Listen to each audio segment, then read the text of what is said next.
क्या बीजेपी ने 2027 विधानसभा चुनाव का मास्टर प्लान तैयार कर लिया है? क्या नई टीम के जरिए यूपी के जातीय और क्षेत्रीय गणित को फिर से सेट किया जा रहा है? और क्या समाजवादी पार्टी के पीडीए फॉर्मूले को जवाब बीजेपी ने अपने संगठन के भीतर ही खोज लिया?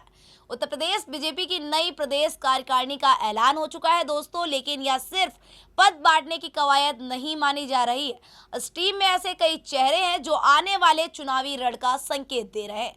ऐसे नाम हैं जो सीधे जातीय समीकरणों को साधते हुए दिख रहे हैं और ऐसे संदेश हैं जो विपक्ष को चुनौती देने के लिए तैयार किए गए हैं।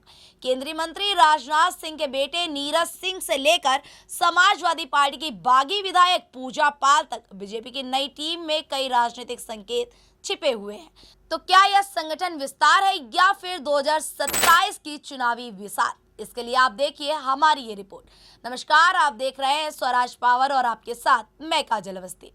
मिशन 2027 को ध्यान में रखते हुए भारतीय जनता पार्टी ने उत्तर प्रदेश में अपने संगठन का बड़ा विस्तार कर दिया है। प्रदेश अध्यक्ष पंकज चौधरी ने नई प्रदेश कार्यकारिणी का ऐलान कर दिया है, जिसमें कुल 46 पदाधिकारियों को जिम्मेदारी सौंपी गई है। नई टीम में 19 उपाध्यक्ष, 8 महामंत्री और 19 प्रदेश महामंत्री बनाए गए हैं। इसके साथ ही 6 क्षेत्रों में क्षेत्रीय अध्यक्षों और विभिन्न मोर्चाओं के प्रदेश अध्यक्षों की भी घोषणा की गई है। लेकिन अब सबसे ज्यादा चर्चा उन चेहरों की है जिन्हें बीजेपी ने रणनीतिक रूप से आगे बढ़ाया है। नीरज सिंह को प्रदेश उपाध्यक्ष बनाकर बीजेपी ने एक बड़ा राजनीतिक संदेश दिया है। वहीं समाजवादी पार्टी की बागी विधायक पूजा पाल को भी उपाध्यक्ष पद देकर पार्टी ने विपक्षी खेमे को संकेत देने की कोशिश की है। महामंत्रियों की सूची में राम प्रताप सिंह चौहान, गीता साकी, अरविंद मिश्र, उपेंद्र रावत, शंकर लोधी, दिलीप पटेल और रोगेश चौधरी को जिम्मेदारी दी गई है। प्रदेश उपाध्यक्षों में सुरेश राणा, सत्यपाल सैनी, ब्रज बहादुर, डॉक्टर धर्मेंद्र सिंह और मोहित बेनीवाल जैसे नेताओं को जगह मिली है। बीजेपी ने क्षेत्रीय संतुलन साधने के लिए भी बड़ा दांव चला है। पश्चिम क्षेत्र की कमान नवाब सिंह नागर, ब्रज क्षेत्र में दुर्बल लाल लोधी, कानपुर क्षेत्र में प्रकाश किशोर साकी, अवध क्षेत्र में प्रबोध त्रिपाठी, काशी क्षेत्र में हरीश द्विवेदी और गोरखपुर क्षेत्र में विनीत राय को सौंपी गई है। युवा मोर्चा से लेकर महिला मोर्चा और पिछड़ा मोर्चा तक संगठन ने लगभग हर स्तर पर बदलाव किए हैं।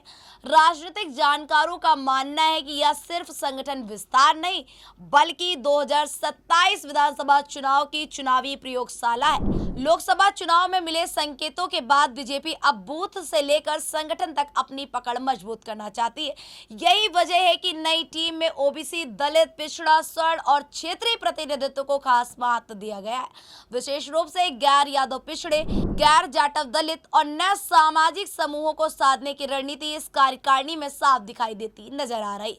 यानी कि संदेश साफ है, बीजेपी यह दिखाना चाहती है कि संगठन में हर वर्ग और हर क्षेत्र की हिस्सेदारी है।